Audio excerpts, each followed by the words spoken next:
Well, grand rising, everybody. How we doing? It's a little cold this morning on Maui, and I'm having some chai instead of my usual pu'er, which we might bust out the pu'er, just because that's just how I roll. But what's up, everybody? Good morning. At least from me. Check in. Where are you calling in from? Or where are you tuning in from? What's your human design? And what questions do you have? This is kind of a time for anyone at any point to really ask some questions that you know are beyond the like, I'm a generator, what does that mean? I'll answer some of those, but things that I really love talking about are like, hey, I'm a generator and my partner is a projector, and how do I invite them to do this? That kind of stuff is really fun. Projector Mando, that's what's up.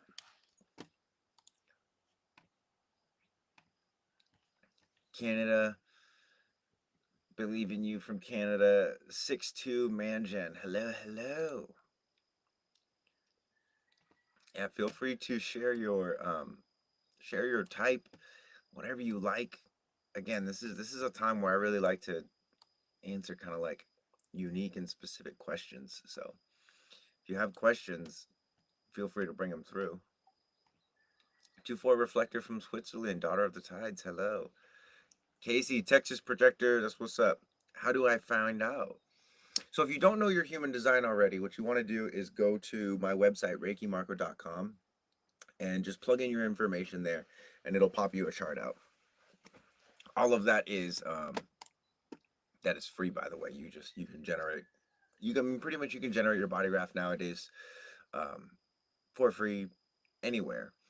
Again, it's the information that you have to pay for, just because there's a lot of people that think they know human design, sharing stuff about human design. They really don't know it all that well.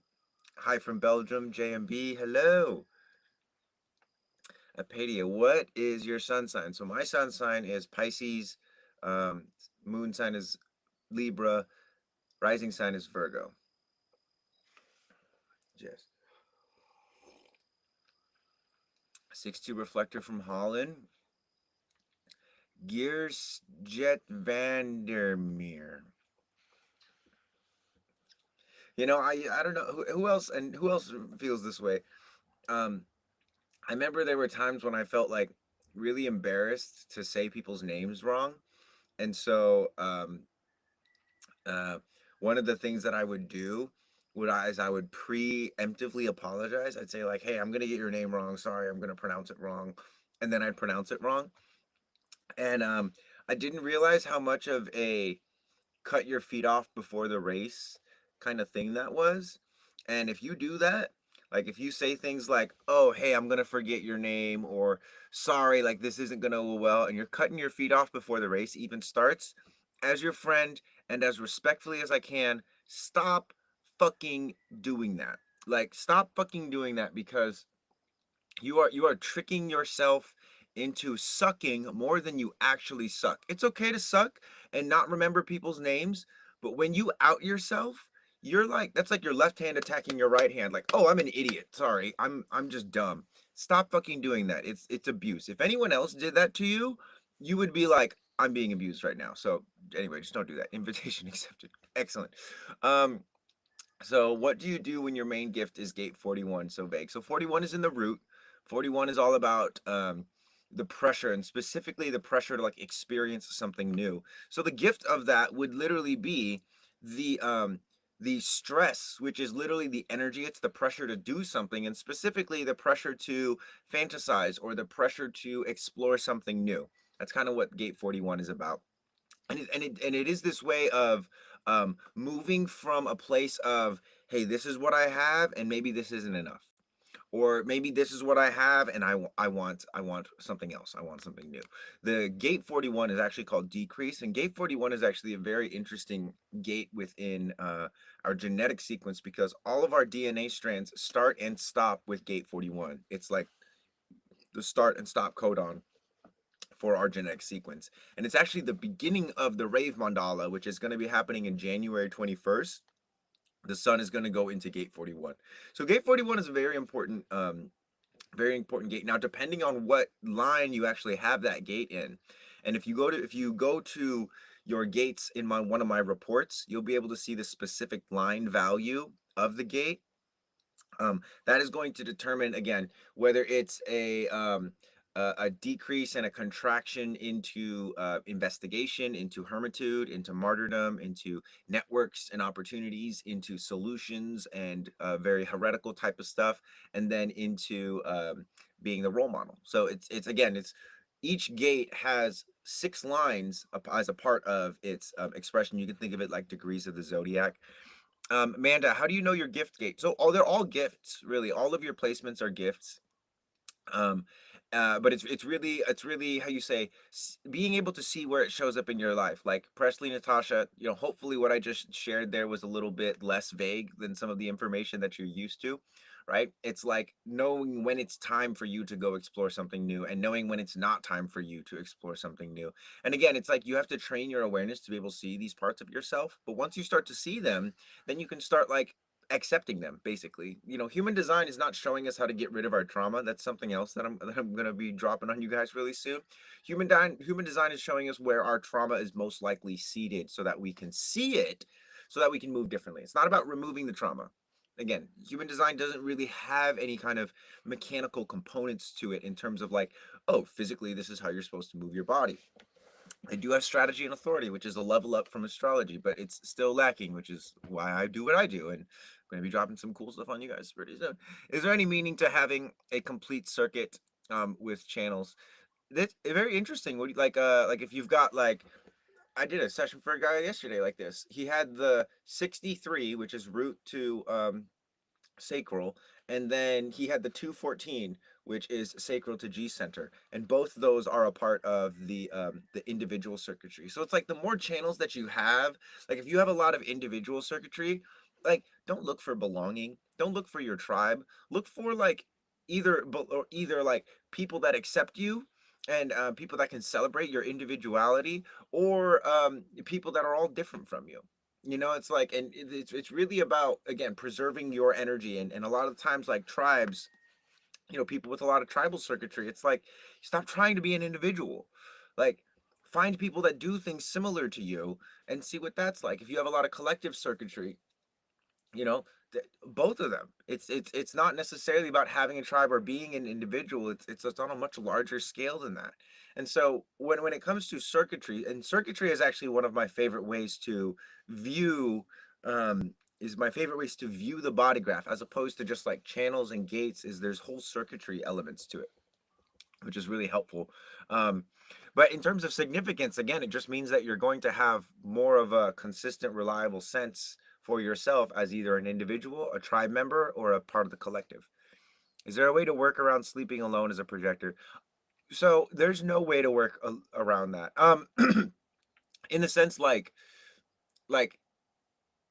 there's things you can do that would, like, I guess, help in like for instance, if you both have a similar kind of wind down routine, or like, they're not like on their phone right next to you in bed. Hi Adam, hi Soulful Sadie, what's up y'all? um but there's no way around. It's like a physics equation. It's like, how do you drop a bag in the water without it getting wet? You don't drop the bag in the water. That's the only way it's not going to get wet. Jimmy, good morning. Or Jummy, good morning. Hello. What's up, Adrian? I just saw you join. For my people over on Instagram, is the video quality like super sucky or what? I'm just curious, because the preview that I'm looking at is like terrible. But if you're watching on Instagram, if you don't mind letting me know, how is the viewing quality for you? To say, what advice do you have for a reflector? Okay, I'm a reflector. So one of the biggest things I would say is know your cycles, right? Know when your know when the moon is going to transit through your design, your design moon and your personality moon. For me, it's happening tomorrow, and then it's happening again 6 days later. Right? Goes in the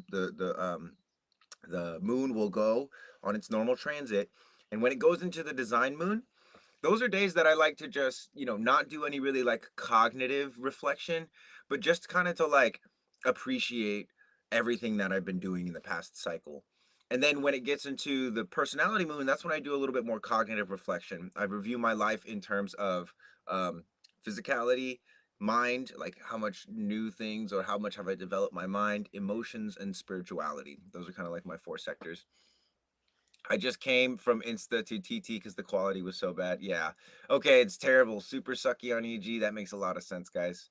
Thanks so much. I'm trying out this new software here, and I don't think I have enough internet power to do that. So sorry guys over there on Instagram, but if you want to come on YouTube or on TikTok, it's probably going to be a little bit better on these, and I'll just keep streaming just because. Hi, I love your contribution is amazing, Fee. Thank you. I appreciate that. But the audio is fine. Got it. Well, if you're just enjoying audio, then you can just keep enjoying audio on Instagram. So let's see. Any advice slash strengths with projector reflector friendships?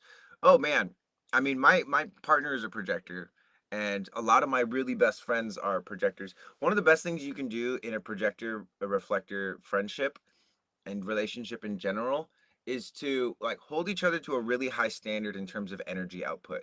Oftentimes, and I would say projectors more so than reflectors, they'll burn out. You'll burn out, you'll overextend yourself. And as a friend, one of the things you want to say is like, hey, look, I love you, but if you keep burning yourself out, it's almost like your friendship is like it's a privilege to be in relationships with each other. And if you're watching somebody abuse themselves or run themselves dry, withdraw your friendship, not as a way to punish them, but genuinely as a way to say, hey, look, I just can't be close to someone who doesn't know how to respect themselves because I'm working on respecting myself. So it's really about having some high standards. Aloha from Big Island. Yes. Thank you for sharing the live, guys. Appreciate that. I do live on a bus. It's awesome. So good. Amanda Panda, thank you for sharing the live. Fee, if I may, do you have any advice for myself as an emotional MG? I have no idea what phase I'm in right now. Got you. Um, one of the biggest things that emotional manifesting generators need to understand is that even though you want things to go fast, your emotions are here to slow you down. In a manner of speaking, any decisions that you have to make when you're charged with emotion, and this can be happiness and sadness. Happiness can sometimes even be more detrimental than sadness in this instance, because what the emotional authority does, and anyone that has genuinely reflected on their emotional decision making, is like it just hijacks the entire system, and it oftentimes sees things that are not there, it hears things that are not said, and it experiences things outside the realms of truth and reality. That's the whole point of it. It's kind of like if you think about how often people kind of like check out of their body, and all these things happen and all these stories get made up about them, etc. That's like the realm of emotions. When you're in an emotional wave, you don't mean the things that you're saying. Kevin Colibri, hello. Sorry, the Instagram quality is absolutely terrible, but anyway, I digress. The So one of the best pieces of advice I can offer to anybody with emotional authority is learn how to push your decisions away until you have what's called emotional clarity. Now, it doesn't mean that you have to be perfectly stable and like that kind of thing, but you want to be within a threshold. And as you move through life, what you're going to learn is that, you know, the more emotions you allow yourself to experience, and the more you actually allow yourself to have an emotional process, and this is important for defined emotional people, the deeper you're able to go with your emotions, the more resilience you'll have to your own emotions and other people's emotions. So if you're just starting out, big emotions are like scary, and that's totally fine. But as you go, as you progress in this method, it's like It's very important to recognize that, like, you will get better at this, but only if you actually practice it. They say practice makes perfect, but in reality, practice makes permanent. And for people with defined emotional centers, what you want to do is you want to make this permanent. You want to make um, pushing decisions away because you're too emotional to make a decision. A lot of people say, well, that's not realistic. And I say, yeah, that's not realistic if you want to live in the matrix. But if you want to live an honest life, if you want to live in alignment with yourself, that's the only thing that actually makes sense. So as a projector, I feel people want slash expect me to keep up with their pace versus the pace that honors me. Jenny, yes. So any instance of that is like, you know, think of those as how you say, invitations for you to follow your own pace. It's like a lot of the time projectors get caught up in the like, but I'm not invited to go at my own pace. But if the thing in front of you is not the thing in front of you, invite yourself out. You can invite yourself out of stuff, right?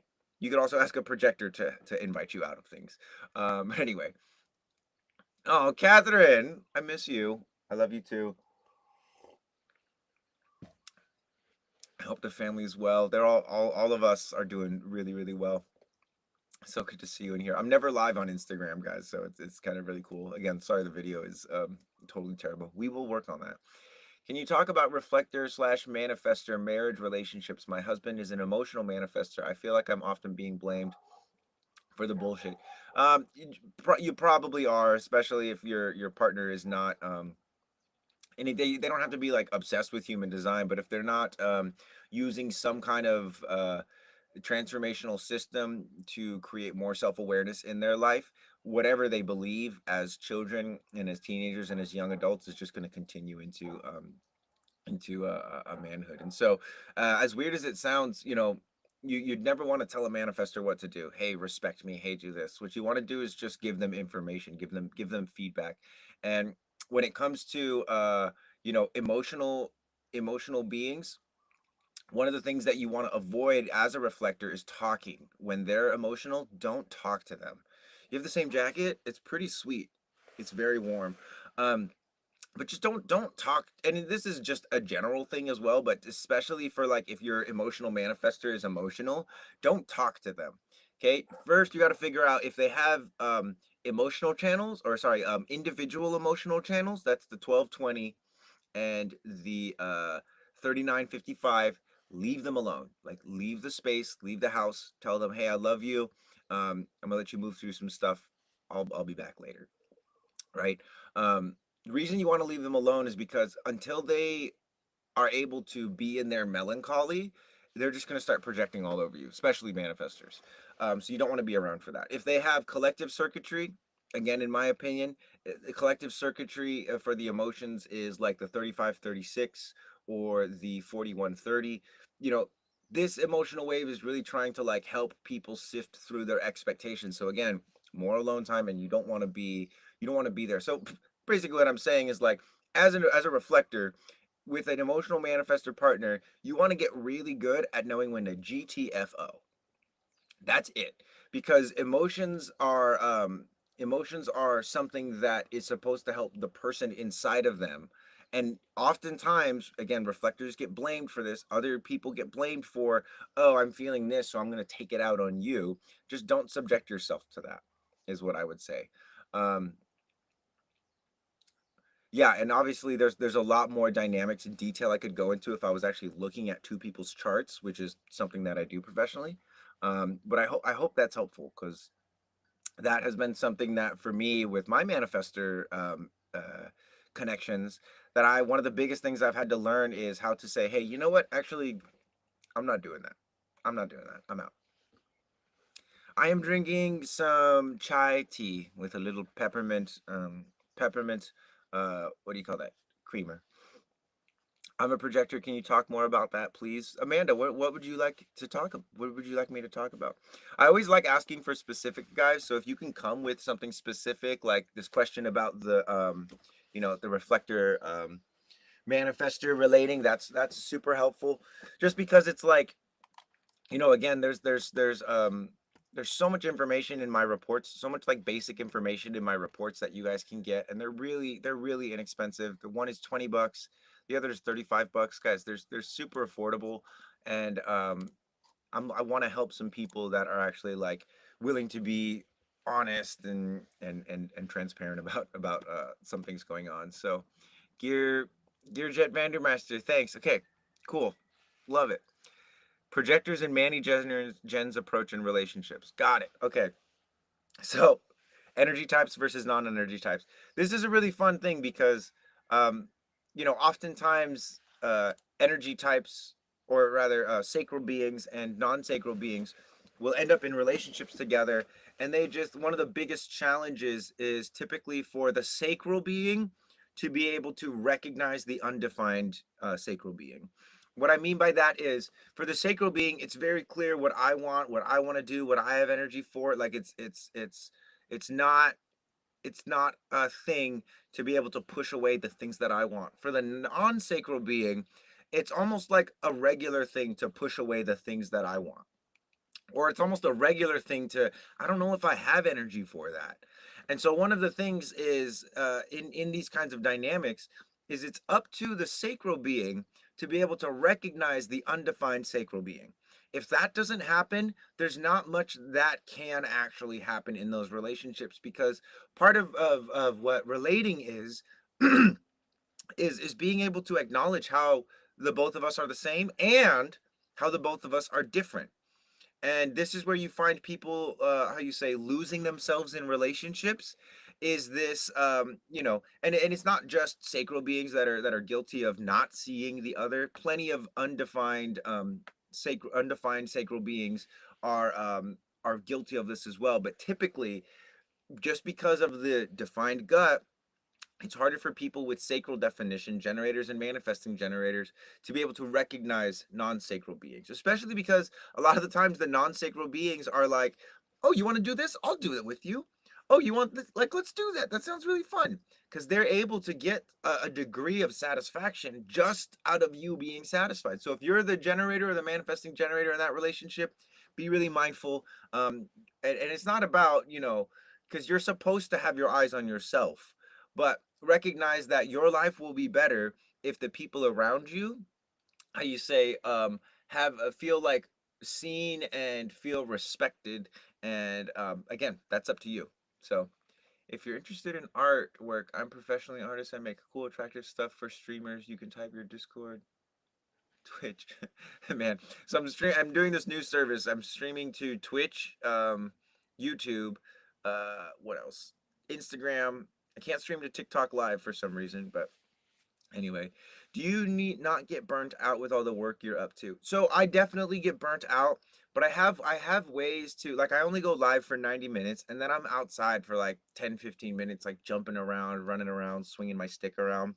I do, after my calls, I always do some kind of move. So it's funny because, and I get this a lot, in terms of people asking like, "Oh, I'm really burnt out." It's like, you're burnt out because you're just not taking breaks. And it actually doesn't have anything to do with your type. It has to do with the fact that your brain can only absorb, um, you know, the brain, the, we can only endure. What's the quote? It's so funny. The mind can only absorb what the seat can endure. And what that means is that when you're sitting for over 90 minutes, you're like, especially when you're sitting, and if it's an uncomfortable chair, more so. Um, just like parts of your consciousness start to turn off, right? And so one of the things about burnout is when you're not aware, but you're just like, because if you were aware of what's happening, you would go turn your body back on. And so I do a lot of what we call like sensory mechanics and sensory deconditioning, which is like, I'll do like these little eye exercises. I'll turn my head, I'll keep my eyes in the same spot, I'll swallow. You guys will sometimes see me just randomly like take some like really big swallows. You see my neck get wider. This is how I empty the burnout from my brain, or the overwhelm and the overthinking from my brain. I swallow it into my body. So it's like diaphragms, right? And think about it like food. There's stages of digestion. The first stage of digestion is to eat food, chew it up, make it into smaller bits so that it can get down your throat into your stomach, where the rest of you digests it with enzymes and acids and etc. in the stomach, right? And so with absorbing information, if I never swallowed I just filled my mouth up with stuff and I'm just constantly chewing in it and I didn't let my body do the work that it's supposed to do, yes, I will burn out. But I don't do that. So I don't burn out as often. I will burn out every now and then, especially being a third line. But it's so important to learn how to take the things that you're seeing, the thoughts that you're having, and bring them down into the body. And it's a physical process, guys. I mean, yes, it's spiritual, yes, it's mental and emotional, but like training it is a physical process. And if you guys want to start training it, one of the things that you can do is literally just take your hands, push in on the sides of your neck, and then swallow. You'll feel your muscles push your hands out. Okay, so do that again. Swallow, swallow, swallow. Now I'm going to keep that alive, right? I'm going to keep the pressure pushing my hands out using my neck. I'm making my neck wider. And you guys know what runs along here? Vagus nerve. Okay? Lot of information travels through these pathways and most people are choking themselves and they're not actually widening their neck. So it's like, taking a jammed up freeway and just pushing all the shit off of it so that information can go between your head and your body.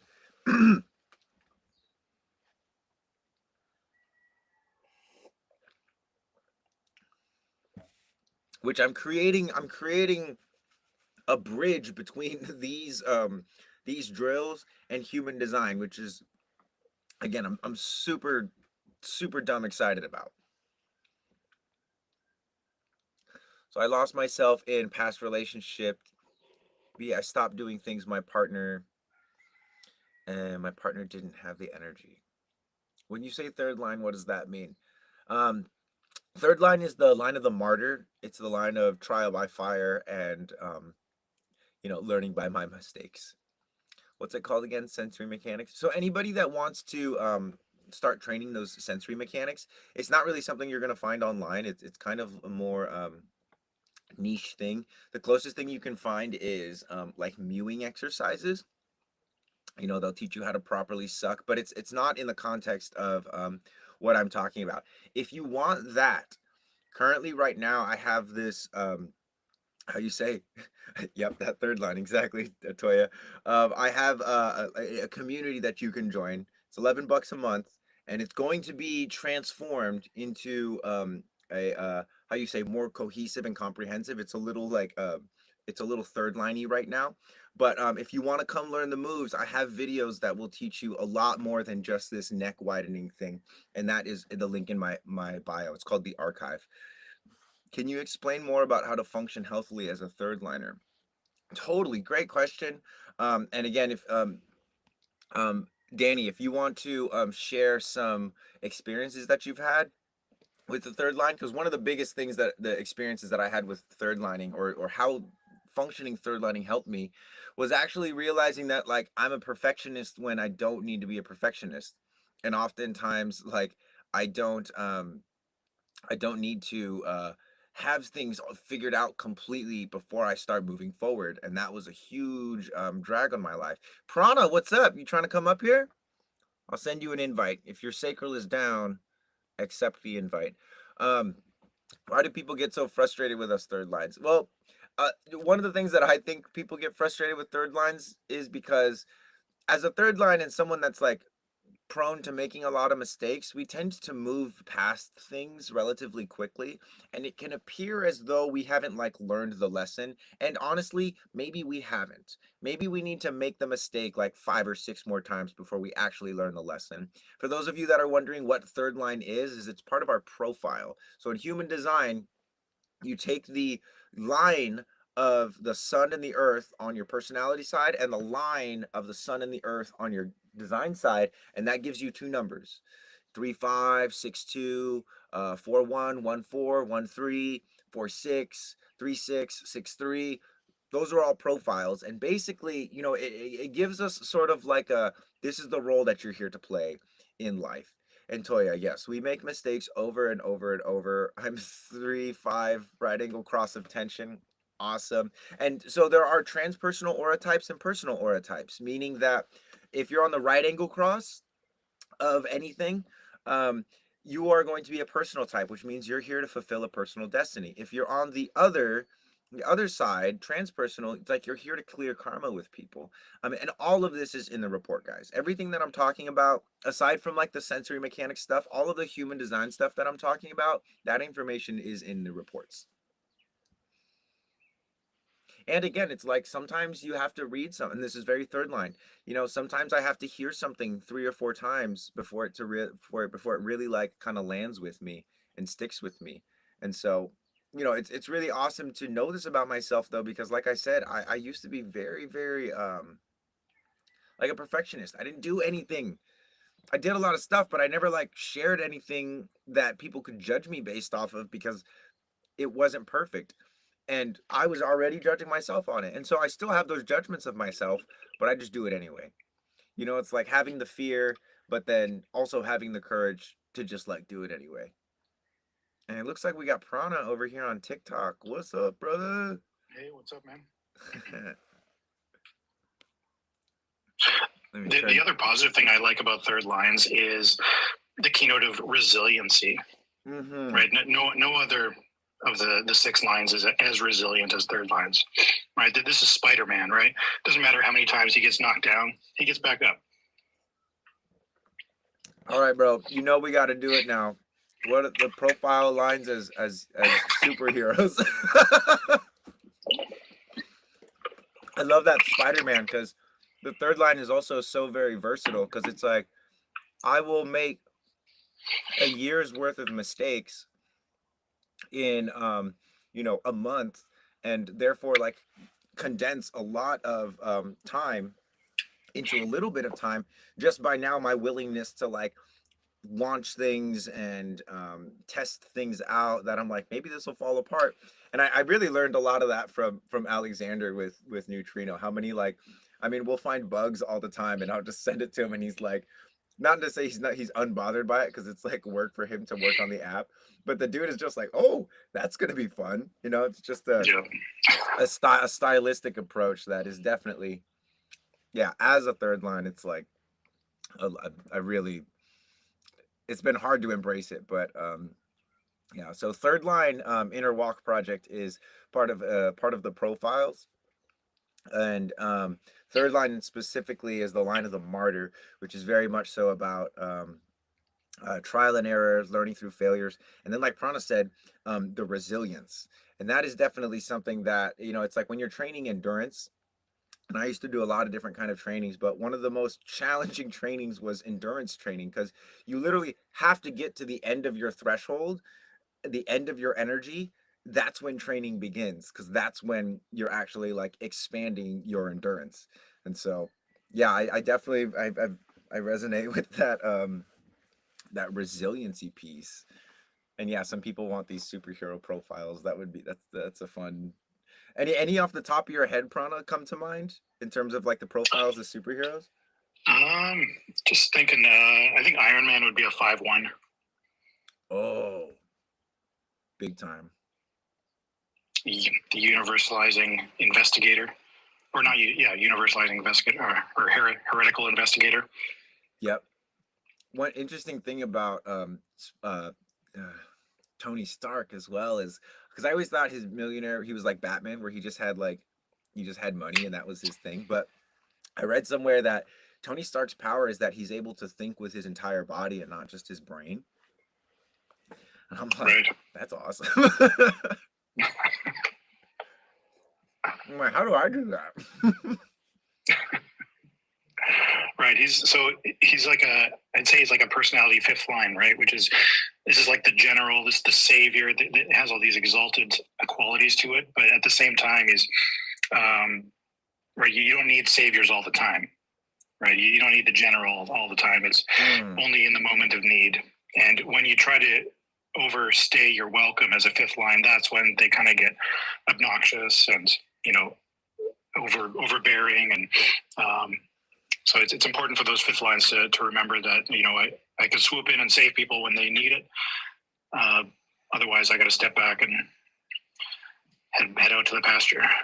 Dang, it makes a lot of sense. Then I'm looking now at like 3-5 as like being a Spider-Man and kind of, piecing those things together. That makes a lot of sense because Spider-Man is definitely sticking his nose in things and saving someone, but then actually like, oh, that actually ended up being a bad thing because that guy was really bad. And not that I've read a bunch of Spider-Man comics and stuff like that, but based off of the movies, that one definitely lines up. I'm curious, who do you think would be the 4-1, the fixed fate profile? So yeah, we'd have to look at these 4-1. So they're going to be really kind of unusual, right? All the harmonic profiles have a little bit of unusualness to them, but especially the 4-1. So it's going to be someone who's really rigid, who doesn't like change. Scarlet Witch, totally. Yeah, I was thinking Scarlet Witch. Scarlet Witch would be a 4-1. Yeah, that's a really good good match there for Scarlet Witch. Yeah, right. She's all about her connections with her closest people in her network. She wants to expand what she knows, but she needs to really get down to the fundamentals of what are the principles here, and if there are no principles that I can trust, then let's throw it all out. Let's burn it down. Right. I was also thinking Scarlet Witch or Doctor Strange because they pull people into their world, and it's like they're not even trying to involve people, but just them living their lives, just kind of like more and more people get involved and connected to like their own destiny. Which yeah, someone said 4-1 Superman too. I could see that. Although I feel like personality wise, Superman is like more of like a 2-4. I would say 2-4. Yeah. You were thinking 2-4 too? Okay. Yeah. Right. Wow. There's this shy quality to him. Right. Yeah, exactly. As Clark Kent, right? He's quite reserved. He naturally doesn't want to stand out and take all the attention. But you push the 2-4 enough, and that boldness really comes out. Right. Yeah. Right. Oh man. 2-4 or 2-5 maybe. Yeah, depending on which arc you're looking at. Wow, dude, this is a good one. I like you just came on and you're like, and also Spider-Man. And I'm like, yes, exactly. Let's go. Deadpool. I feel like Deadpool's got to be some kind of fifth line. Oh yeah. So, no, he's got to be 6 or 3. Third line. That's okay. Yeah. Yeah, he's probably. I'd say 6-3 or 3-6. I'd say 3-6. Yeah, 3-6. So why 3-6 then, as opposed to 6-3? Because he never really fully embodies the role model consciously. No, come to think of it, his body is the one that's always regenerating, right? And it's he would say it would be like an immature role model, right? He's probably got like the 10th gate in the 6th line in his Mars somewhere. Right, so his immaturity is like an immature role model, right? So I would probably say he's got the maybe personality side on the 6 side, so a 6-3, where he's going through this trial and error process in the beginning of his life, right? He has this event happen to him maybe around his Saturn return, right, where now he's got to become go up on the roof and figure out what this all means for him, and then eventually come down off the roof and have this. What he feels is like maybe not what he's deserving, but he needs to step into this role model role of embodying what it is he's learned and how he can really contribute by learning about the things he's messed up. I love it, bro. I love it, and this is fun because and for a little bit of a history lesson. And just personal history between me and Prana, we used to do a lot of kind of talks like this in the Discord, and every time I would do a transit talk, I would create a form for people to submit, like, oh, like for instance, currently we're in gate 14 and gate 8 in the transits, or I guess gate 14 is the sun transit, and so I would pose the question like, which character embodies gate 14 the best, because that was how I would one of the best ways for me to learn it was to like see it in real time and see people with those qualities, whether they were in my life or they were in movies, especially in movies, because these are, you know, fictional characters, but they have real experiences, or experiences that a lot of us have had in terms of feeling like overwhelmed or emotional or any or things like that. And so yeah, this is just a really like fun little flashback. I got my buddy Adrian over here asking about 6'2". I'm like, who is the 6'2"? That's, oh dude, that's like Dr. Manhattan. That's not Marvel, but that superhero. I'm thinking like Dr. Manhattan, like hermiting out on the moon and like, you know, building all of this like crazy stuff, but just being like super wise, but then also really kind of like pulled back from the rest of the world. Mm-hmm. Who else could be that way? Hulk. So, there we go. And then there's like a whole like, you know, like the Hulk character, or the Marvel characters, and like the DC characters, and then all the other superhero universes, because there's like, you know, there's like Batman, and then there's like how you say, what's his name, Owlman from Watchmen, and then in DC, or in Marvel, there's like a Batman equivalent, I guess you could call. I guess that would be like the Tony Stark kind of. But you're right, like similar qualities, but also like different expressions. This is just, yeah, super fun. Oh, I just got the HD version. Need to read this later after work. Let's see. You convinced me 3-6 over 6-3. Well, the other way you could think about the 6-3 versus 3-6 is, you know, one is personal destiny and the other is, you know, transpersonal karma. Right? Which one fits better with Deadpool? Oh. Is he about his own journey, or is he about really helping other people? Oh man, that's a tough one.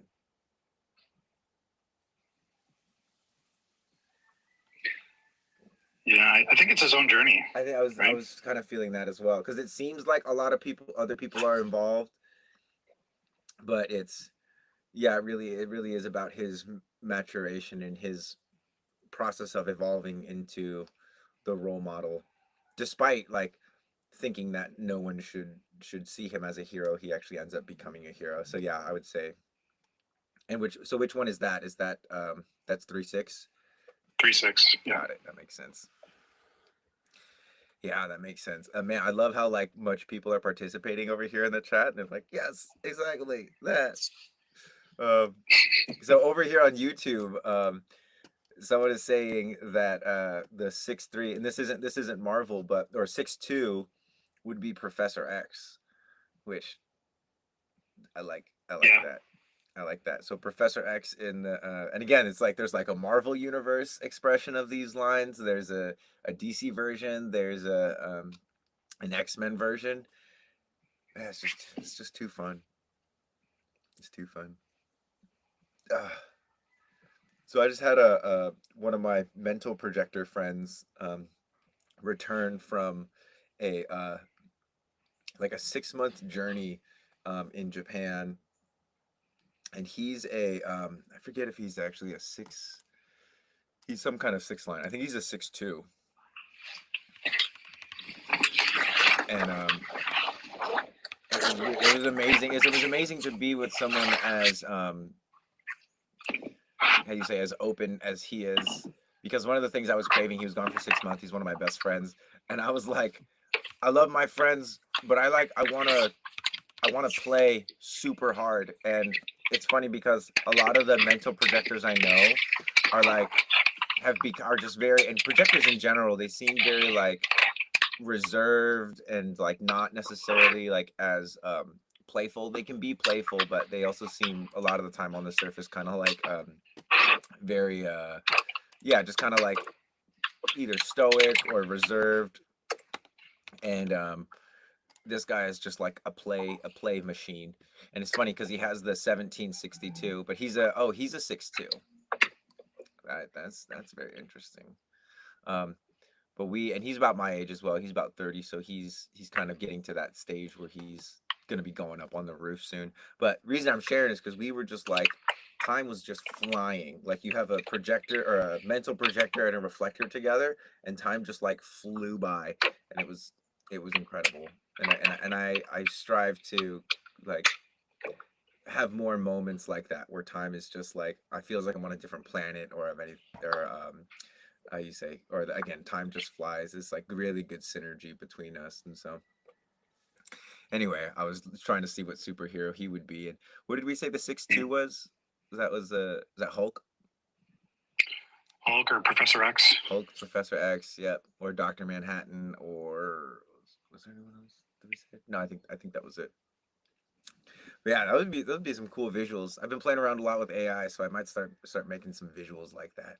I just think those are like very captivating, especially because it's like people will take personality tests and be like, "Oh, I ended up as Superman, but I really wanted to be Batman." But it's like, but your mind is reflective more of Superman, but you feel like Batman. It's just one of those things where, right, like, however we see ourselves right now, um, oftentimes is really not how we actually are, right? It's how we've been taught to see ourselves as opposed to how we actually are. And human design is just one of these ways that, in my opinion, the best way that you can get some clear visuals and experiences with who you actually are as opposed to who you think you are. Kiwi, how do I figure out what I'm here for? That would be like, I mean, I'll share, but then I'd love to hear your piece, Prana. I think we're here to just like manifest our signature. So if you're a generator, like you're here to be satisfied. If you're a projector, you're here to be successful. And granted, these can have like varying degrees of like definition. Like success is different to different people, but that's the whole point. Is it's like you're here to manifest whatever it is that's inside you because the world has never seen it before.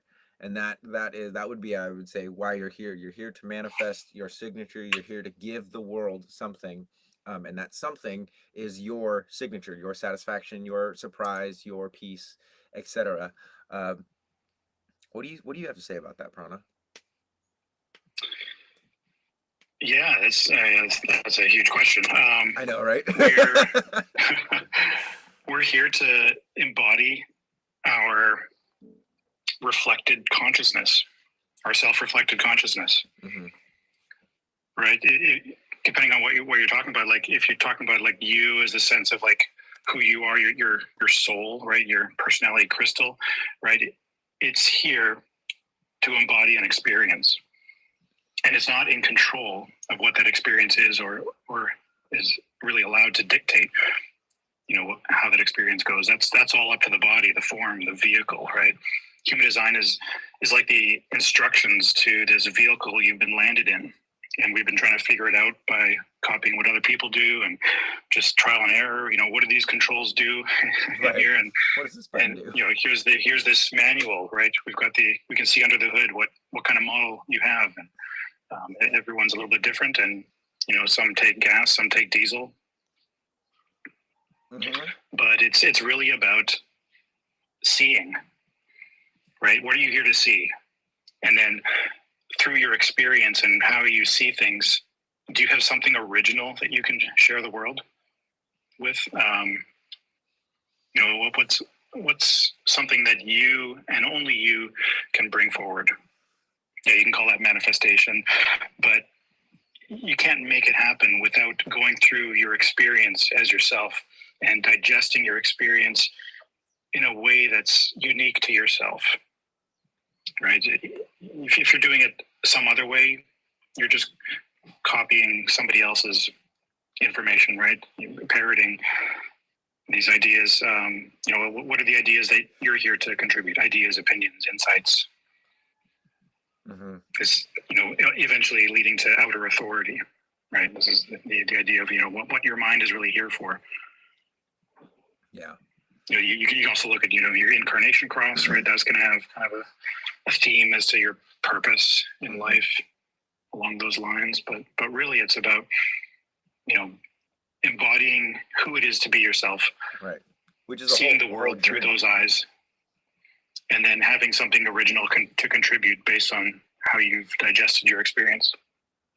Mm-hmm. Mm-hmm. Yeah, and it's also it's like right, like it's about the journey of that. It's not necessarily about like your utility. It's really about your experience because you're in the lived experience, and so you know, a big part of it, what I love about human design, it's not about changing who you are, it's about accepting who you are and working from there. And that's just one of the most wholesome things I've ever seen in spiritual new age stuff, because a lot of new age stuff is like transcend become, leave the body behind, like all of this. And I'm like, why would we manifest bodies and just to like transcend them and leave them behind? I get like growing out of them like a hermit crab, but it's like, why is everyone so excited to like die and be in 5D? Like, it's kind of awesome down here in 3D if you do the experiment. And Kiwi, kind of what you're sharing about not knowing what satisfaction is, not having purpose. I want to share something, and this is actually from the Bible, and I saw Jordan Peterson talking about this, but he talks about how during in the story of Exodus, where Moses freed the slaves from Egypt, he didn't take them from slavery immediately to the promised land. They spent a lot of time in the desert. And one of the things about leaving toxic relationships and leaving bad habits behind is that oftentimes, you don't, oh, here's your reward for leaving behind all those terrible things.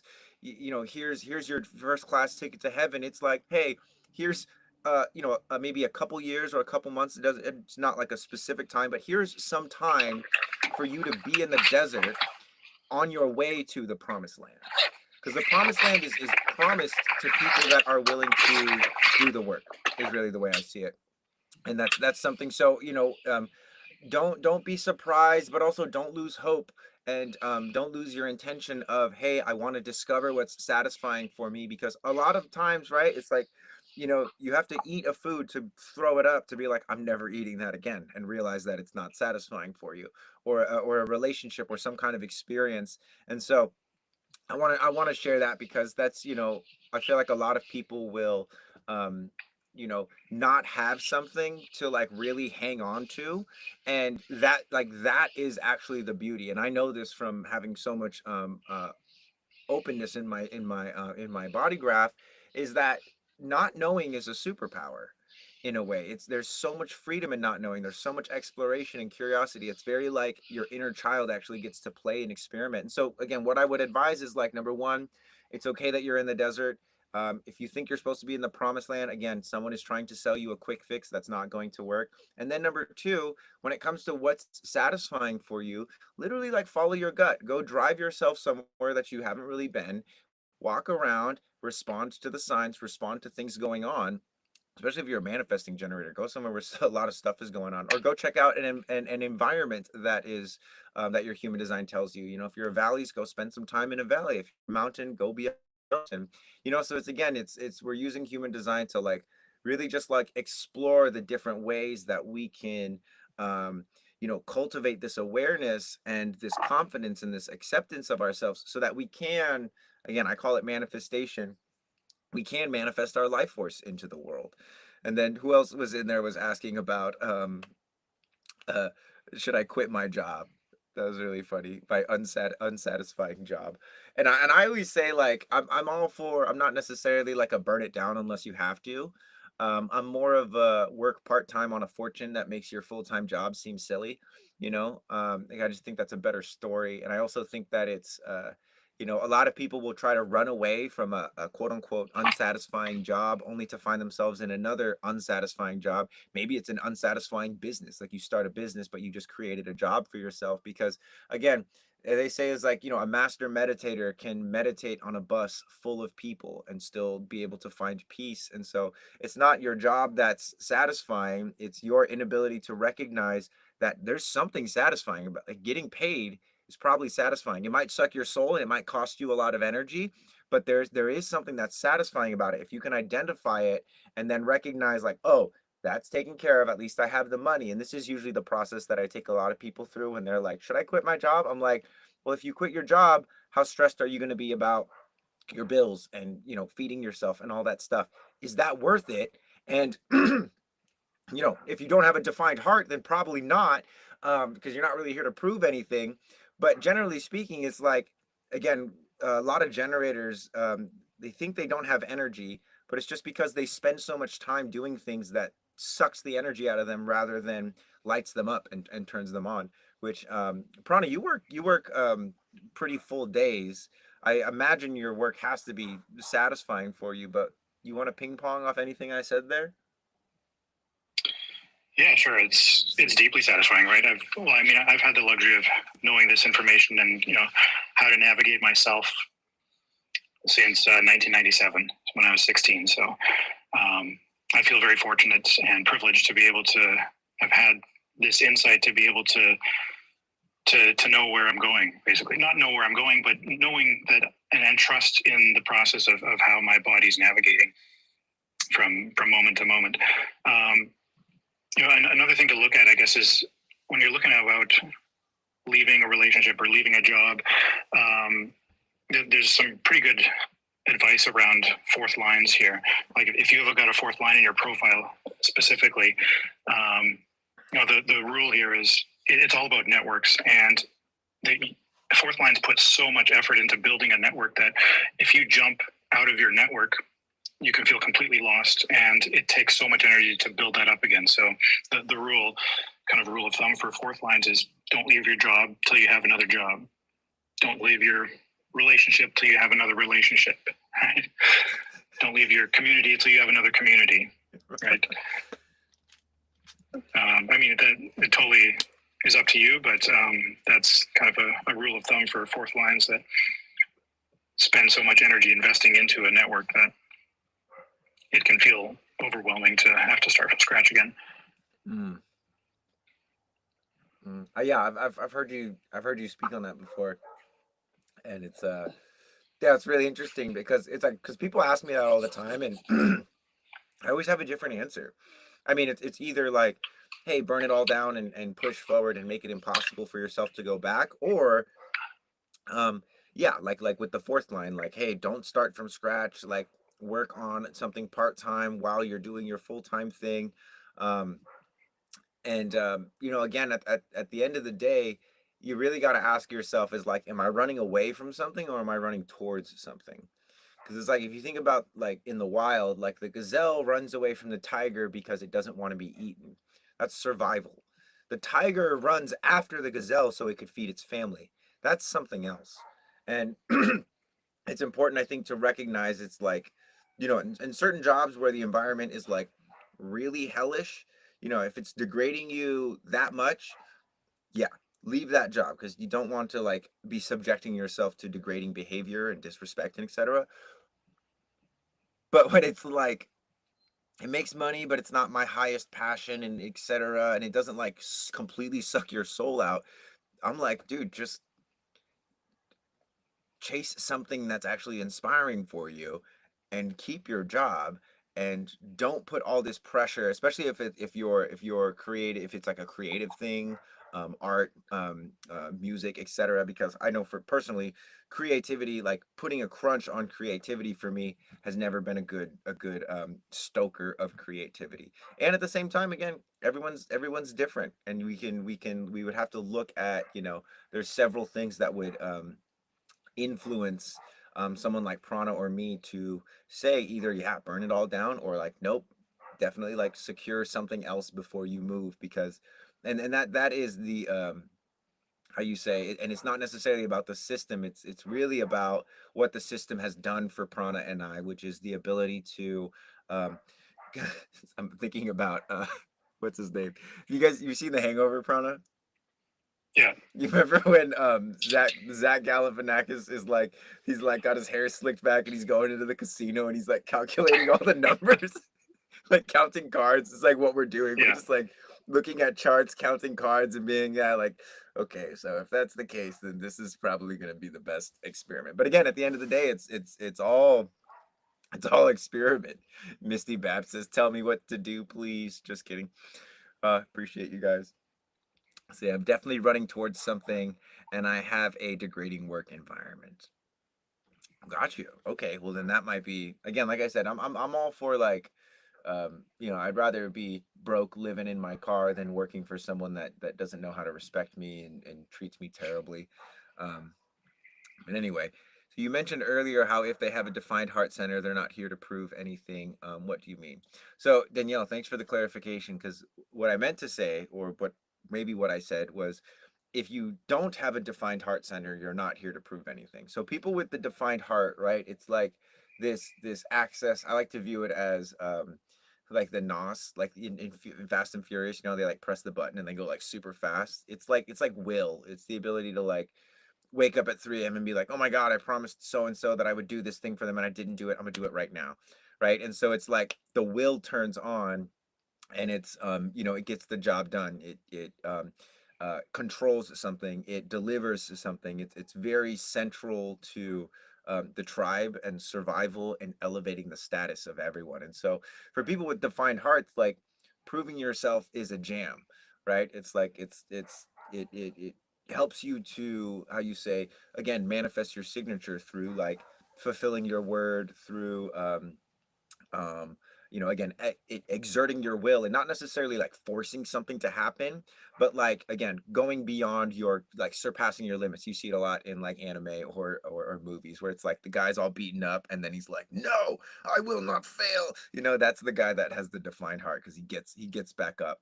um so, but if you have an undefined heart, like you're not here to do that, bro. I'm not that kind of. I mean, not to say you're not here to do that, but a lot of the times you will get wrapped into trying to prove yourself to people, or competing with people, and it's just totally irrelevant to your life and everything that you're doing. So, Prana, any thoughts on the defined heart, undefined heart, proving yourself thing? I was like, you know, I've got an open heart center. Yep. And I was, what I find hilarious is that, you know, the defined heart takes so much esteem with the effort it puts into things, right? There's a reward for effort in there, and in that, it's easy to take offense, right? I put all this effort in, it's not being appreciated. I'm not being recognized or appreciated for the work I'm doing. It takes offense, right? The open or undefined heart center is here to laugh at all that, right? Don't take yourself so seriously. It's so good. I love that. I love that. That's right. Because then it's like when I catch myself being competitive or trying to prove something, one of the things that always happens to me is I literally will just like laugh out loud like a crazy person because it's very insidious. The not self themes, you know, like uh, everyone is like, I'm like, oh, I'm not trying to prove anything, and then something will happen. I'll get really heated and I'll start getting really serious about some things, and and then I realize that I'm doing that, and I'm like, oh, this is a road to disappointment. This is a road to burnout. This is a road to, again, me just thinking that I'm somebody else, or thinking that some other way of doing things is better than my way of doing things. Because I do kind of laugh at that stuff, and at the same time, I'm able to recognize like, hey, who's like putting in the effort, being rewarded, and where is that actually helpful? Because this is another thing about the heart, right? Is that it's like the center of the tribal network. And the tribe is the thing that ensures, you know, survival to a degree. It's like, hey, we're gonna feed you because you pray like us and you do things like us and you look like us. And it's very much so like us versus them when it comes to the tribal network. And the heart is like the center of that. It, you know, it's like the chief of the village, or the general that is you know, controlling a certain territory so that they don't get invaded. Like we rely on the defined heart energy to like really, again, preserve our existence and survival. um but then yeah, us with the undefined hearts is like, I've definitely, especially being a 3-5, have laughed at some things that were very, very serious to some people, and they did not like it. Yeah, yeah. Let's see. Miss Hosa wants to know, what does being a manifester mean? Because they don't relate. Prana, you wanna tackle that one?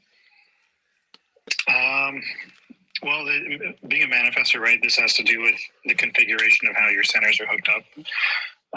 This is about having an energy center directly connected or indirectly getting to the throat, right? It means you have a center that can generate some sort of energy. So I don't mean to use that word generate because that's a different type altogether, but it uses this energy from the center and it can communicate and be expressed directly through the throat. So the aura of the manifester is that of impact and repulsion, right? There's this kind of pushing out in a way that it does, and therefore the strategy of the manifester, which is actually an artificial strategy. It's not something that comes naturally to manifestors. Is to inform before you act, right? You don't have to inform. You can do whatever you want, but you're going to find less resistance if you inform the people about your actions that are going to be impacted, right? Otherwise, people feel that repulsion, they feel that impact, and they don't like it. They want to control that. So manifestors often feel like they're being controlled, like they're being kind of pushed down and told to wait, right? You know, act like a generator. And that leads to a lot of anger. So the theme there is anger for the manifester, where really they want to be at peace to do what they can and do what they want. And that only comes through informing. Yep. There's an interesting dilemma with particularly female manifestors in our society, right? We think of like there's this masculine identity associated with manifestors who are here to initiate and take charge, and I mean it's definitely changing in our day, but you know, if you are conditioned in your role as a female in our society to be more reserved, to be more passive, that conflicts with being a manifester, right? Yeah, it's similar to like being a projector and being a man, right? The polarities are kind of like, according to society, are kind of reversed in those dynamics. Projector man, wait for the invitation. Don't go out and get your woman. Like what? Projector or manifestor woman, go and initiate and make it all happen. Don't just like be feminine and submissive. It's like what? And with that being said, it's like, one of the beautiful things about nature is that it grows up and down at the same time, right? Like we are life is a master of taking two seemingly polarized things and by exploring the spectrum, connecting two total opposites. And I think that's something that is really powerful, because I think one of the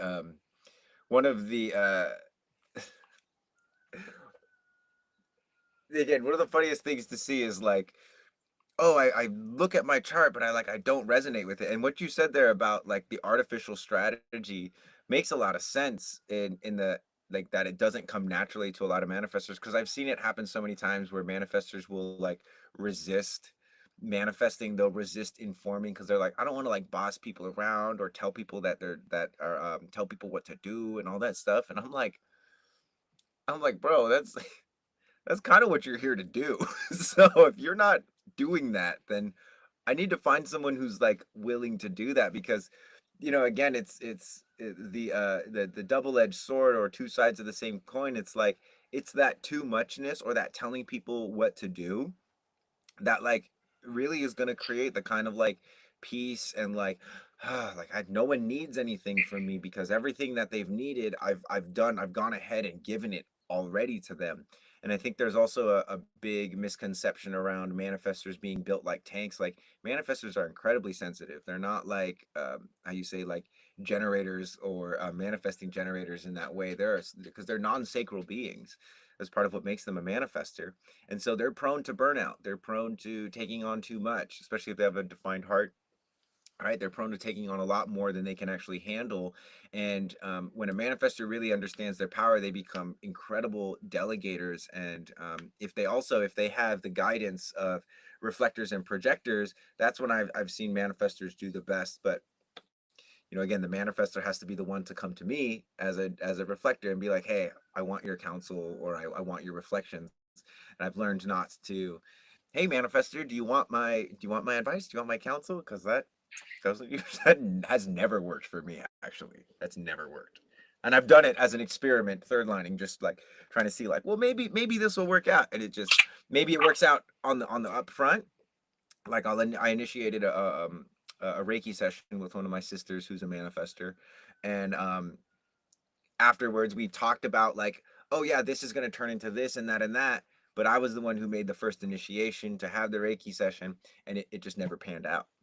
You know, it wasn't necessarily disappointing because I did it as an experiment to see like what happens when I initiate on a manifester, and it's like something happens, but nothing like lasting actually happens. And that I'm interested in like kind of like lasting experiences, again, relationships, building things, growing food, building villages, building communities, etc. Your Millie's got a point that I think needs distinction. She's saying, I'm a manifesting generator, but I struggle with informing because I have a hard time bossing. I mean, manifesting generators are not manifestors. Right. Right. They're generators with a manifesting capacity. I mean, it's just the way the nomenclature works in terms of how the centers are hooked up, but really they're a generator. Informing helps with everyone, but it particularly helps with manifestors. Generators are here to respond, and manifesting generators. So it's not necessarily about informing; it's about response. Right. And one of the things that I say is like, especially with the qualities of a manifesting generator, how they're different. One of the things that I've seen is like manifesting generators, oftentimes in their healthy state, are a little bit more. This is what kind of makes manifestors quicker. Is like the manifestation of that sacral response is like, oh, I really want to build a business. Well, let me get the marketer and this and that and that and that. And so there's a lot of like activity that can happen. Whereas I feel like with a generator, when they get their response, it's like, what's the next step? And then what's the next step?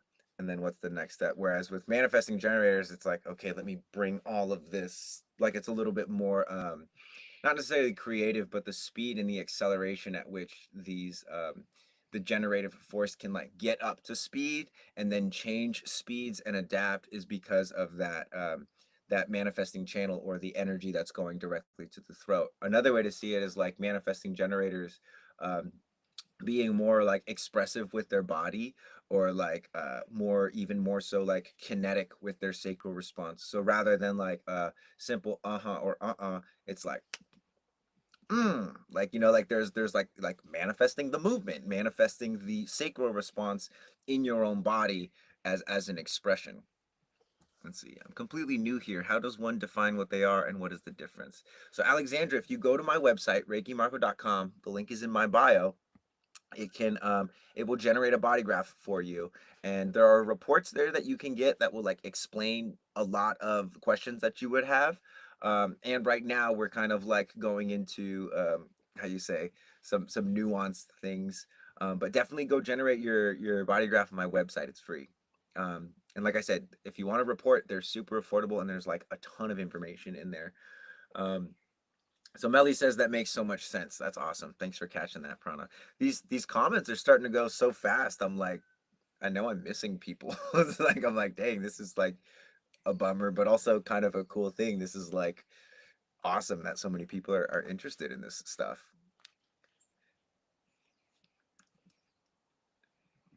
Say at Kaylee, just putting this through. I accidentally put my wrong birth month in and paid. Kaylee, oh my goodness. That's totally fine. Send me an email. I'll help you out. Reiki Master Marco at gmail.com. Jess. Oh, Jenny, thank you for, did you just subscribe? Let's get to 15K. Dude, it's so funny how on TikToks, we're out here like putting out really great information, and then there's other lives that are like the entire time it's like, all right guys, we need a rose, give me a rose, yes, the rose, thank you so and so, follow me, I'll follow you back. It's like this total weird game, you know what I mean? It's like Squid Games, but it's such a contrast because they'll have like thousands of them. Oh, Jennifer, thank you for all the roses. That's hilarious. But yeah, I do not understand that nonsense. Carrie says we put out the best information. Thank you. Yeah, it's a fourth line thing. It's a fourth line thing. I know. Like, for me, it's a guilt motivation thing. You know, like, But it's awesome, and I'm really grateful for all these different containers that we can explore. And Prana, always, man, whenever you're available and excited to chat and connect on these realms, it's always so much fun for me because I learn a lot, and in the way that you express things, a lot of the information that I've already heard and already studied and have had integrated for years. But every once in a while you'll say something that is you just add like a couple little embellishments on it, and it totally shifts the perspective for me. So it's yeah, it's awesome. Dylan says we need to have more talks. This is freaking amazing. Well, currently it's like the universe is bringing us together. Prana and I don't like, we're not like sitting scheming planning like, oh, we're gonna go TikTok live, we're gonna talk about that. Prana's just kind of like, hey, my breaks are syncing up with your lives. We didn't plan that. And so it's really, I just appreciate how two people living their design, living very different lives, living very far apart in different time zones, etc., um, will just like sync up like this. I mean, it's really a gift, Prana, man. I'm really grateful. Yeah, I love it, man. It's. I'm not coming on here with an agenda. I just respond to the questions and see what comes out. Mm-hmm. The innocence, right? Innocence motivation. But you don't have innocence motivation, but that's what that would be. No. Response. Yeah, I mean, I'm fear, right? So that's all about like I've investigated a lot and I have covered my bases. So if someone draws something out, great. Right. Love it. I love it, man. Let's see. Edmund's wrong word. I know your motivations. What does that mean? Purely natural. Yeah.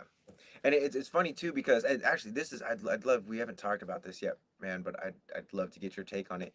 So naturally, like when we're talking about composites and pentas and like the creations of transpersonal auras, two people together or three people together, four people, five people together, when Ra was teaching this stuff, and he talks about how the in order for the composite or the penta to kind of like take on a life of its own, the people have to be in physical proximity with each other. Naturally, he didn't have like video calls and things like this. I wonder, what is your perspective on that? Like, we have to be together for us to take advantage of each other's auras, given that we have the ability to like see each other and read body language. um Yes, I could say more, but I think you probably know what I'm talking about. Yeah. I mean, there's a lot of debate in the human design community about this. I think the general understanding is that it does take physical closeness to be able to establish these transauric forms. That doesn't mean you can't be impacted by the frequency of someone through sound, through video, right? Sound carries a lot of frequency of the person you're communicating with. But there's a difference between something happening aurically that's kind of locking you into something that's conditioning you versus feeling the frequency of that person and being open to it. Right. You can kind of feel when you come to recognize, what the other person's design is, and you can feel how they're impacting you through something like this. It's more about recognizing the other person as opposed to, because really what's happening in a composite or in a penta is you're being conditioned by the other person subconsciously, right? You're not aware and you're not in control of the impact it's having on you, right? As soon as we shut this off, I'm out of here, right? We can drop this basically anytime, and but when we're in the same room together, there's something different that's happening, and it's transcending your immediate experience. I mean, the penta is a great example of this, right? I think a good way to do it would be like if you did a Zoom call with your family from different locations, right? How that would behave versus if you got everyone in the same room together. Right. Yeah. Right. I describe it, that would be completely different. Totally. Right. Yeah. I get it. So it's like a house guest versus like a housemate, you know, and it has a lot to do with time as well. I think because it's like, you know, I mean, what's your perspective on like, you know, if you see someone once, are they able to condition you with just a single interaction, or does it take a lot of time? Yes and no. I mean, the more you're around someone, the more they condition you, right? Right. Someone could have a huge impact on you, though, just by one experience, by one encounter. Yeah. That's possible for sure. But the more you're around someone, the more they're going to condition you, and you them.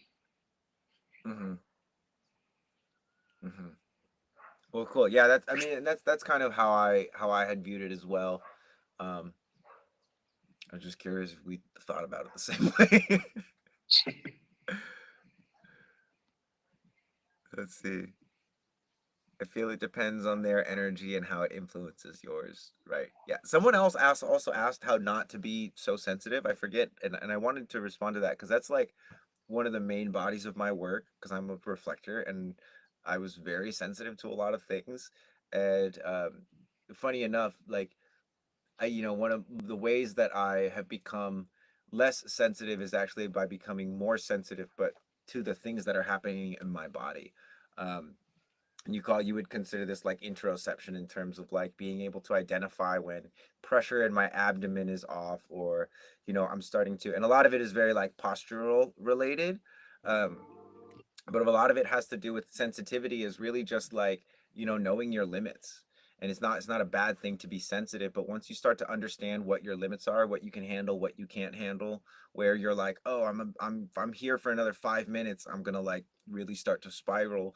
That is the beginning of becoming less sensitive, because respecting your limits is so important. And it's similar to like range of motion. Like you can do this with your shoulder, but if you pick something heavy up with your shoulder out of place like this, that's your risk of injury goes up high. There's range of motion, and then there's optimal range of motion, which is like that it can take a lot more how you say not necessarily abuse, but the limit and the threshold is much higher. And so operating within your optimal range of motion, as opposed to you know just frivolously using your full range of motion, in my mind, is how you become less sensitive. And then expanding your optimal range of motion through functional training.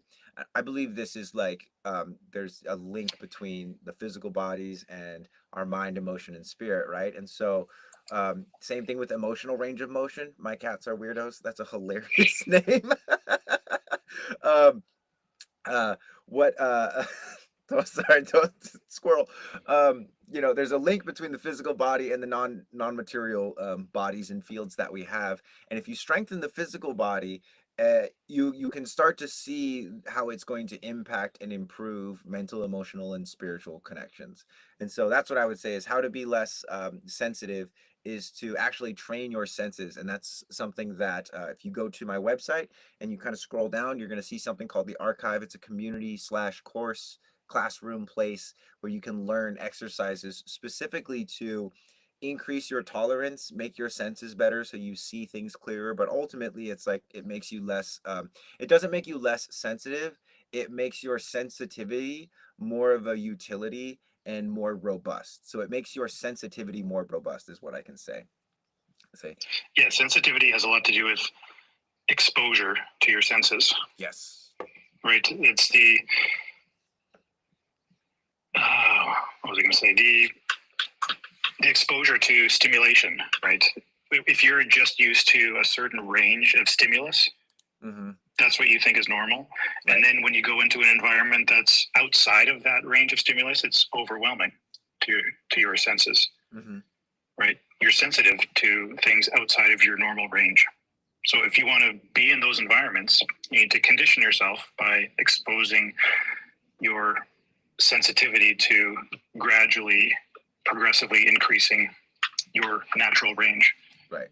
It's like incorporating other things and the overstimulating stuff, like microdosing a poison.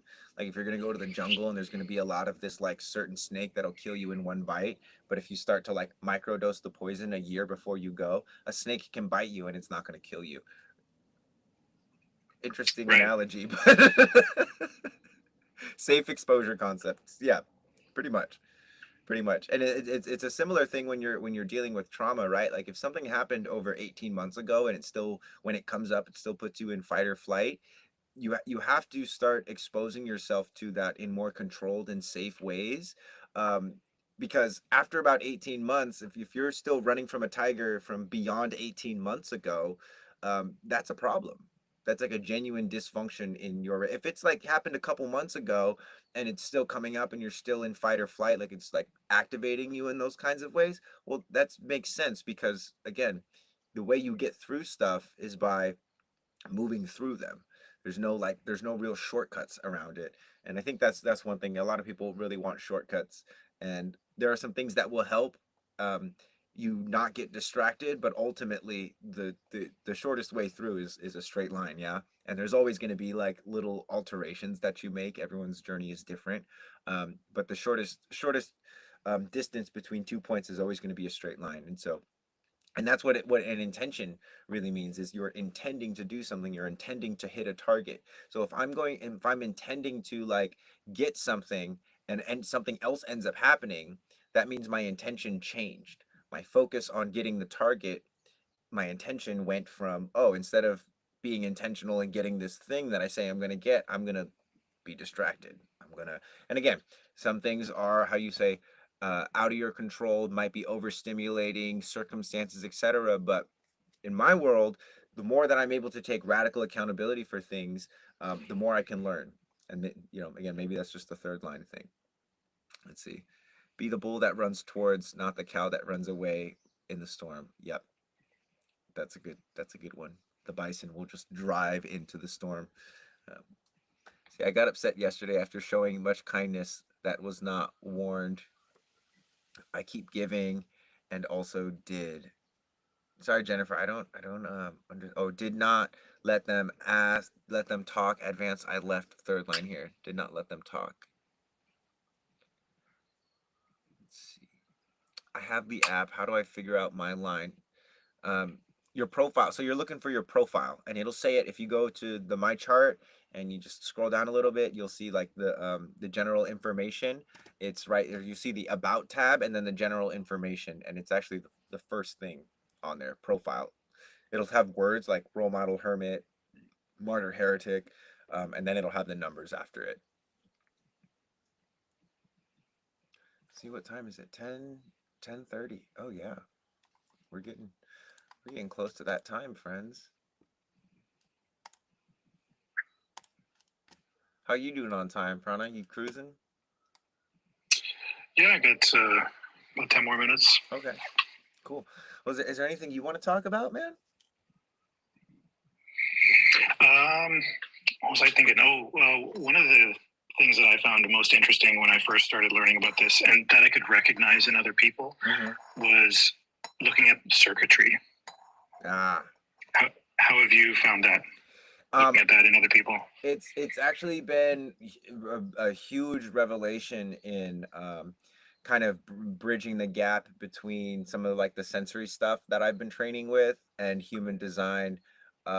Simply because it's like there's less factors, like, right, there's 4 types of circuitry, whereas there's 36 gates and 34 channels, 36 channels, 64 gates, and so it's been really helpful to look at the circuitry, because naturally I'm kind of like all over the place in terms of my circuitry.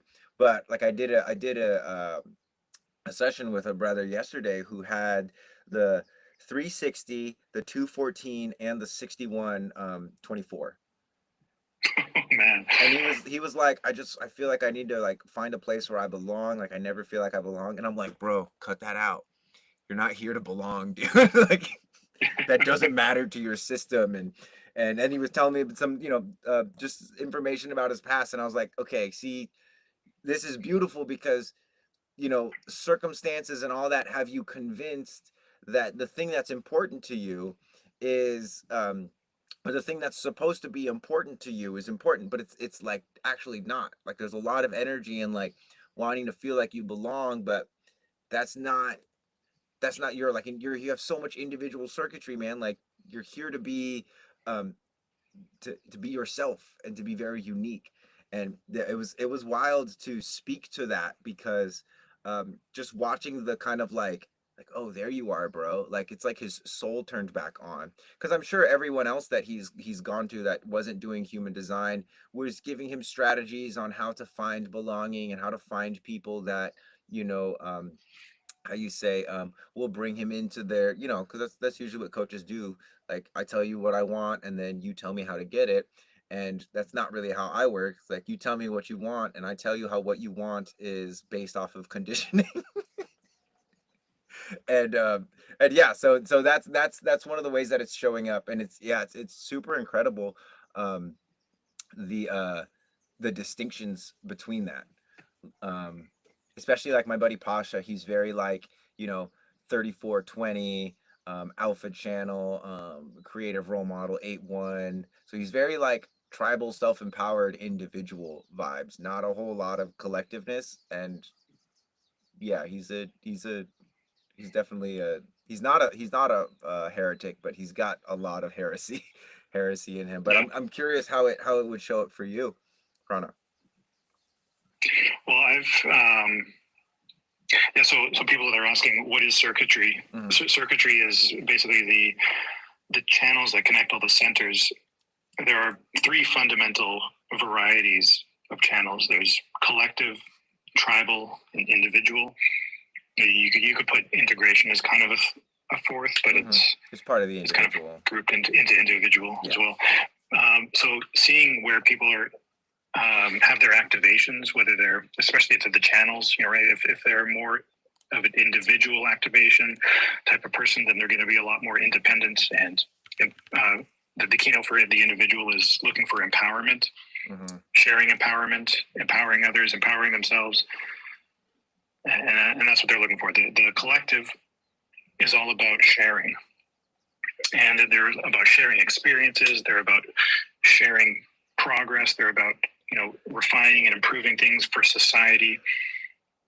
And then the tribal is all about support, right? Support for the tribe, support for the family. And when you see these channels, particularly, they really shine through in channels. When you see those activated in people, you can really understand kind of what they need, right? So for me, I've got everything. I've got one collective, one tribal, actually two collective. One's logical, one's abstract, and then one individual as well. So I can relate to everyone in that sense. I can definitely see those different aspects in me, but it's not like I can identify with one more than the other. Right. That's how I get along with so many people. I think is I can relate to them. And to answer your question, Angela, no, Prana does not have a defined head and ajna. Which defined is the colored in centers. They're like more reliable, consistent. Undefined is the white centers. Those are more empathic. They're going to be more absorbing of other people's energies.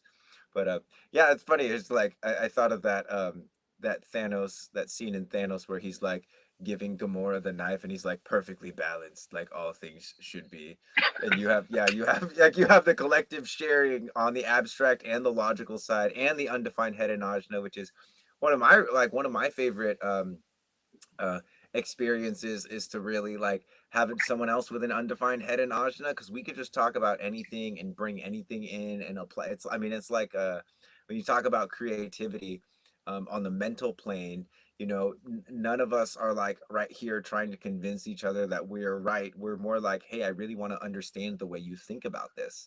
And when you have two people that are like that are not trying to like dominate each other in the mental realms and be right, yeah, it's super fun. So that's kind of how I can describe it. Even just talking too, I'm like, one day, bro, hopefully we're gonna be taking our families on vacations and stuff together, meeting up Alexander over there, in Europe. And Yeah, that's going to be a whole different experience, but I imagine that will also be enjoyable if just talking Yeah. to a picture of you is enjoyable in front of people. This is going to be way cooler. Well, one thing I like about the undefined head najna is that, especially once you get in a room with someone, if you're not really, especially a group of people, if you're not the one talking, you can almost see how mind reading works, because it's like an idea enters your brain, and the immediate thought is that, oh, this is my idea, let me talk about it. But if I shut my mouth, somebody else inevitably brings up the same thing or says it, and I'm like, that's where it came from. Yep. Which is actually really fun to do in real time. And if you have undefined head ajna, I definitely recommend doing that, because it's when it comes to like being psychic and like the social proof and the experience of like being psychic, that's one of the best things to do. And what also is really interesting is like I've had experiences where I've done that and the thing wasn't said, but I had a suspicion about who wanted to say it and who the idea originated from. And I went and checked in with them, and sure enough, they were like, "Yeah, that's so weird. Like I wanted to say that." Or I'll ask them, "How did you feel about that?" And they'll say the idea, and I'll be like, "Why didn't you say it?" And they'll be like, "Oh, I just, blah blah blah blah blah excuses. I was afraid and blah blah blah." And I'm just like, "Oh, okay, cool. Well, hey, trust yourself." Like it's usually what I do. And I feel like a lot of the individual circuitry is very much so like that, right? It's very self-conscious, because sometimes being an individual, especially if you're in like a very strict kind of tribal setting, the risk of being an individual is that you lose support from the tribe. And so sometimes saying things that are relevant and true to you affect your ability to be a part of the tribe, which is, again, it's like, I love human design, because it's like it doesn't really care about your feelings. Yeah, that sucks, but it's also like that's how it works. You don't take care of a plant, it's not going to give you fruit, that kind of stuff. But yes, Kaylee says, "Oh my God, my life." Dude, happens to me all the time. Hard to learn to keep my mouth shut. Yeah, yeah, because so that's circuitry, and it's funny because I've found circuitry to be so helpful, and I feel like it's definitely one of the less talked about things in human design. Do you have any suspicion to why that is? Obviously, strategy and authority is like, I mean, it's all that stuff is building blocks so you can understand circuitry. But I wonder if there's a way to explain circuitry where you don't really have to understand all of the gates. Because now, since I understand and know all the gates and channels, having circuitry for me is like an even further zoomed out version that I can just get, again, a different layer of information. Yeah, I mean, well, it's something that you need the chart for. Right. Right. You need to see somebody's chart where the activations are. Mm-hmm. So it's not really something you can convey easily just by talking to someone. Right. You can understand the type and the inner authority pretty easily, because it's one thing, but Yep. You need to see the whole picture for this. Yeah. That makes a lot of sense. I'm like, oh yeah, obviously. that's the obvious answer. As I was saying it, I was like, oh yeah, because you kind of have to understand your circuit, your gates, and your channels to actually be able to talk about it. Okay, but yeah, thanks for that. That's awesome. Well, let's see. I think now might be a good time to wrap it up. Probably you said about 10 minutes, about 10 minutes ago. I got to actually get going here too, get ready for the next session of the day. But as always, dude, Prana, it was so awesome having you on. Yeah, thanks for having me. Yeah, any last words for the people? Love yourself. Love yourself. I love it, man. Well, thanks for coming on. Hopefully see you Friday if the schedules line up again. And if not, I'll see you in the response. Yeah. All right. All right. Thank you to everyone that participated in the live. Give Prana some love. He doesn't really post on TikTok, but you could totally follow him on TikTok if you wanted to. Um, uh, Yeah, thank you guys again for such a phenomenal live. It was wonderful to connect with you. Thank you for the questions. Thank you for anybody who wasn't necessarily like participating in the live, but you were receiving the information. Just sending blessings out to everyone. For anyone that wants a report, a one-on-one session with me, a couple session with me, if you want to download the app, if you want to get in the archive and start training some of the sensory deconditioning stuff that we're doing, um, all of that is available via reikimarco.com. Arcturian Healing, love the name. You're very welcome. Yeah, so we go live Monday, Wednesday, and Friday at 9 a.m. Hawaii Standard Time. And I'm also doing a lot of work, guys, to get some systems set up. So these lives, because there's gems in these lives, but having a system set up, getting a system set up where we can actually start to put some of these clips out. So there's some like really good moments that I'd like to share, and I just don't have the time to like go through all of them and individually, like how you say, clip things out. And so I am figuring out systems that I'm very excited to share. There's a big how you say level up or a big evolution coming for Reiki Marco and me doing human design stuff that's going to happen in 2025. So thank you guys so much. And again, anyone that like entered the wrong birth information or have issues with your report, or you ordered it and didn't get it, just email me directly, reikimastermarco@gmail.com. It's at the bottom of my website as well if you want to just copy and paste it. If you have any issues at all with anything regarding me, just come email me, get in my email. I'll answer you back within a day. So with that, love you guys. Peace. Catch you later.